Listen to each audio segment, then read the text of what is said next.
trucks arrived just like any regular day. Nothing unusual, no panic. Simply another delivery of frozen poultry heading to refrigerated storage facilities. However, this shipment contained more than just chicken. Hidden inside were compressed blocks of pure cocaine, properly vacuum sealed and concealed with expert-level precision. Authorities discovered not just one container, but hundreds of them. When they finally took action, 318 shipments had already been completed. Over 15 tons of illegal narcotics, valued at more than £1 billion on the black market. Nobody had suspected anything. No violence, no media attention, just a storage facility in Reddic, a residence in Leeds, and an operation spanning from Glasgow to Mexico. This tells the tale of Britain's largest drug trafficking organisation, and how frozen poultry was used to bring massive amounts of cocaine into the nation. The operation was straightforward and functioned perfectly for many months.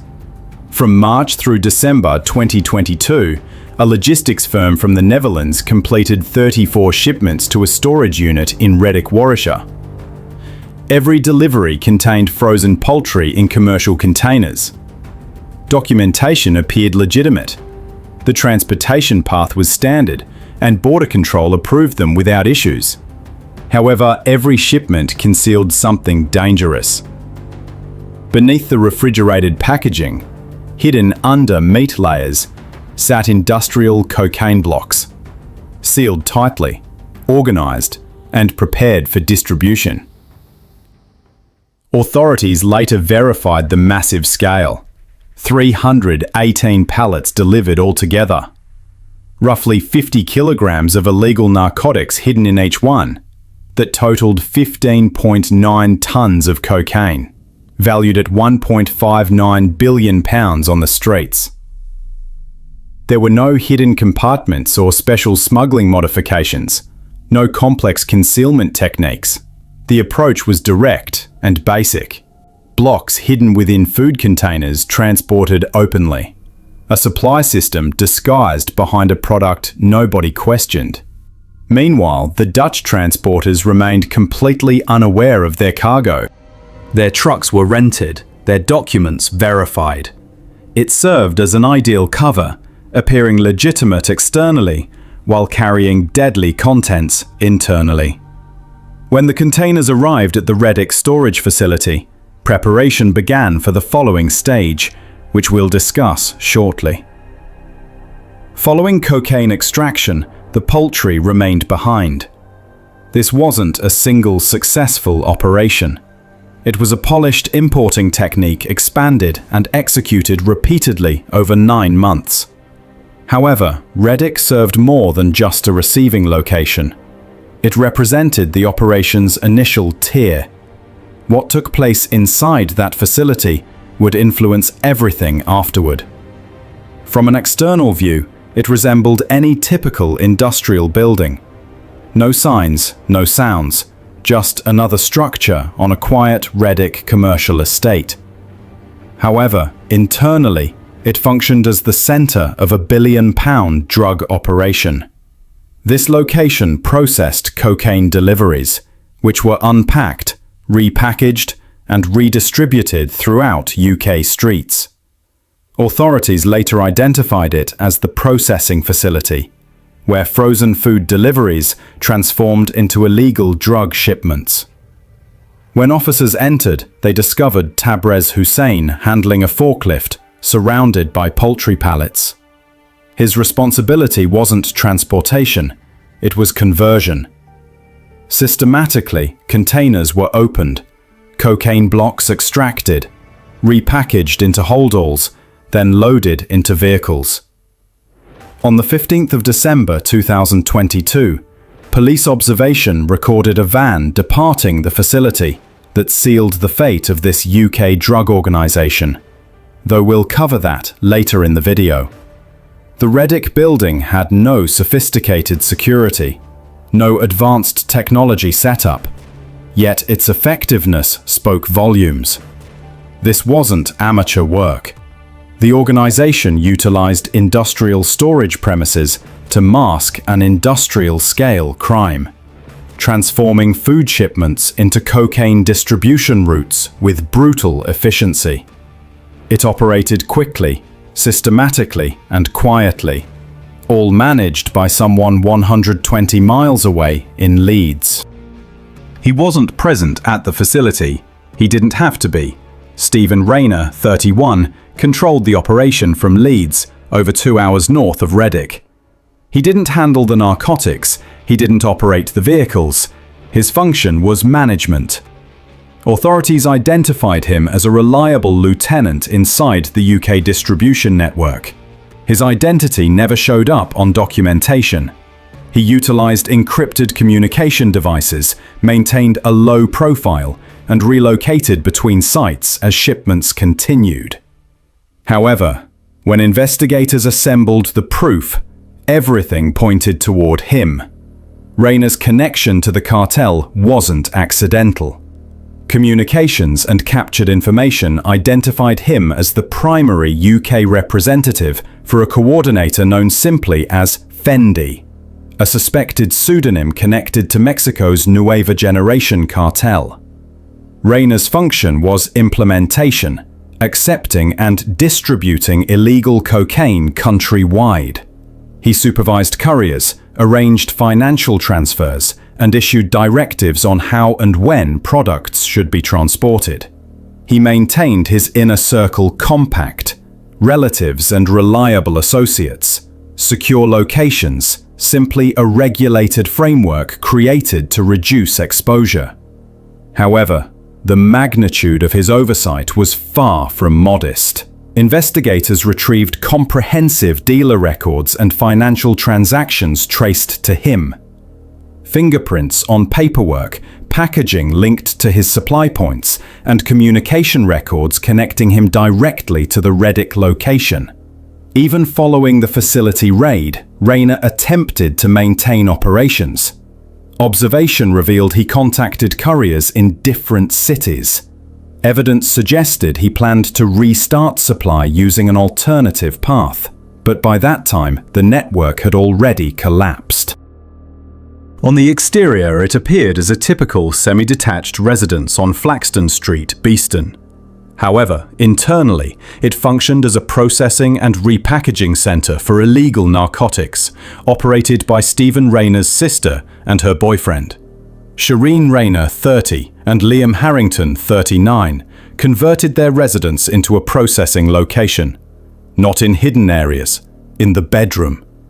Rayner had positioned trusted individuals in control. His sister executed directions, supplying locally while maintaining documentation of movements. Harrington helped with managing, storing, and preparing inventory for street-level distribution.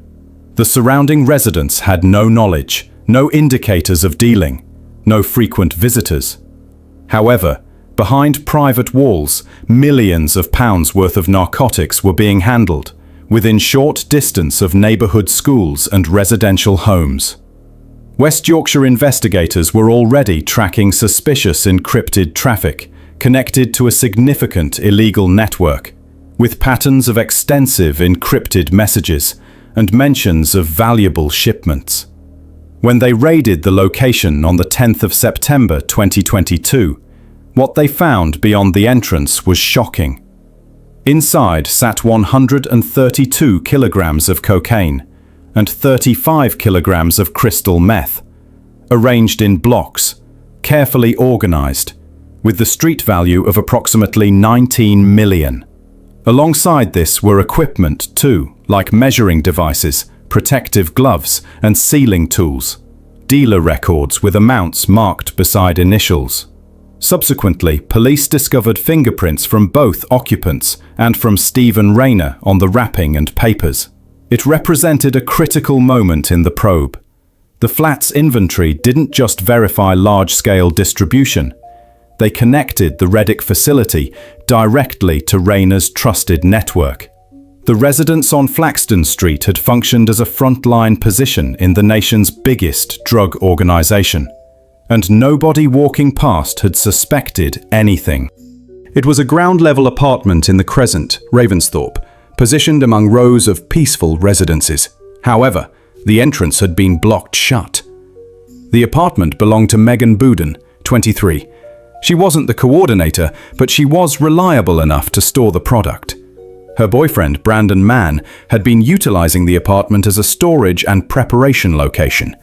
He functioned as a courier for Stephen Rayner, assigned with gathering and transporting substantial amounts of narcotics and money throughout the UK.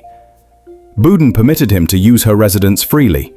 Authorities suspect she understood what was being kept. Her prints were discovered on the packaging materials, and her activities aligned with those of Mann on important delivery occasions. There was no selling from the location, no evidence of neighborhood dealing. Its objective was storage, a holding station in the network, keeping cocaine protected before the following handover.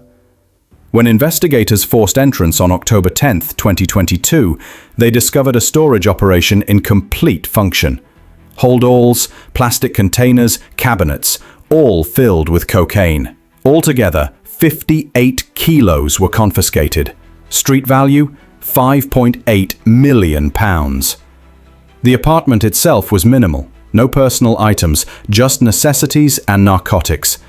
Holdalls matching those confiscated from the Reddic facility, wrapping that corresponded with the Beeston residence.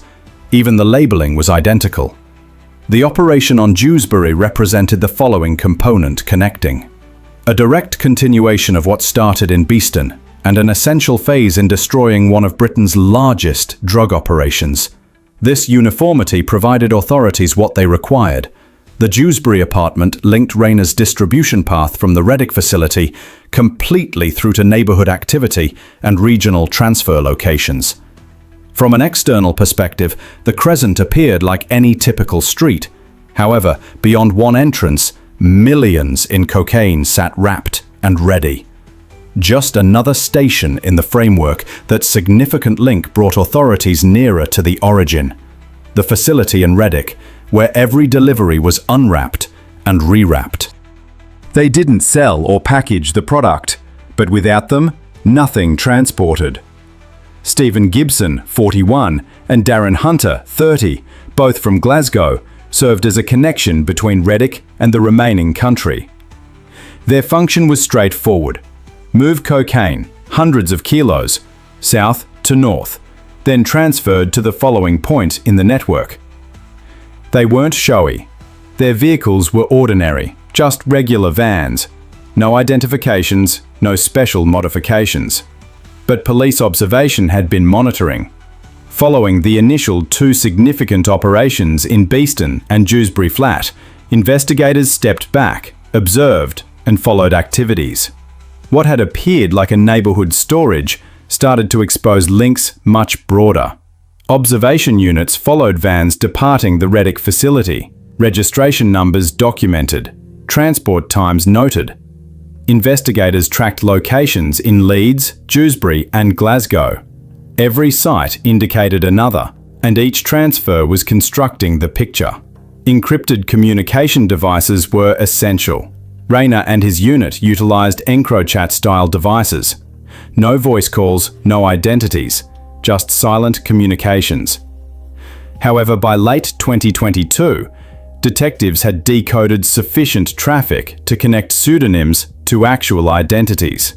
On the 15th of December 2022, Gibson's van was observed departing the Reddic facility.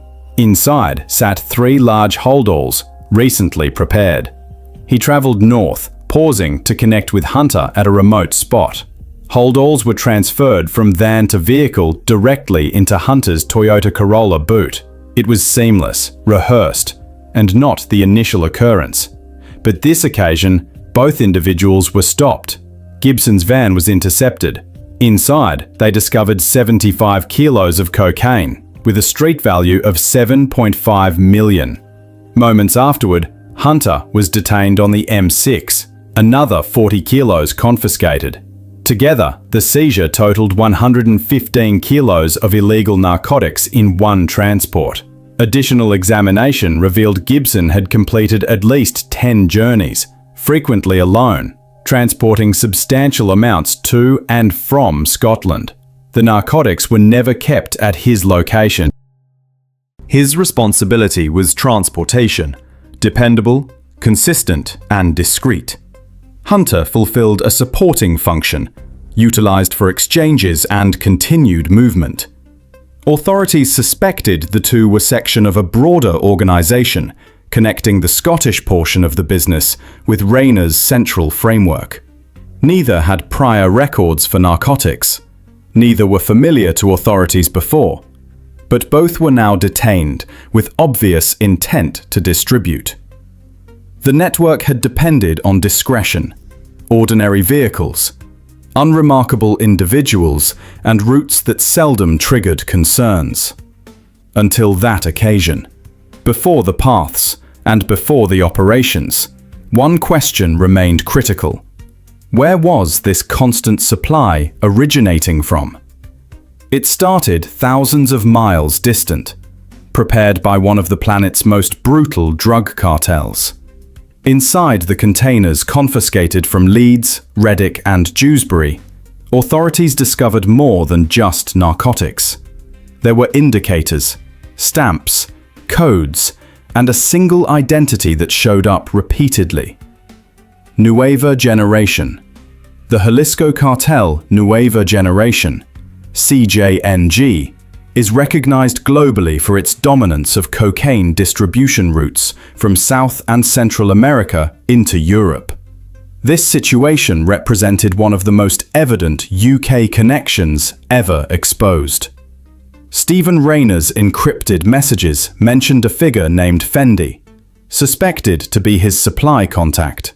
While no actual identity was verified, police intelligence indicated this pseudonym was a direct connection to the cartel. Rayner wasn't elevated in the global network, but in the UK, he was reliable to accept, handle, and distribute.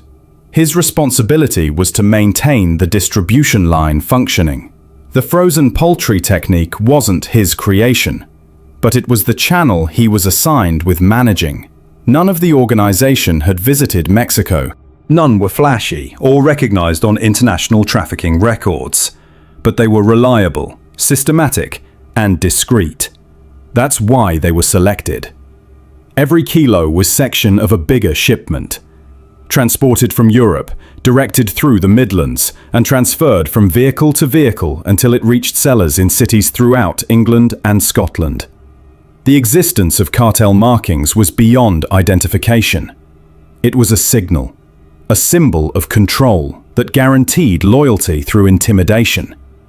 This wasn't simply a Leeds organization or a Reddic center.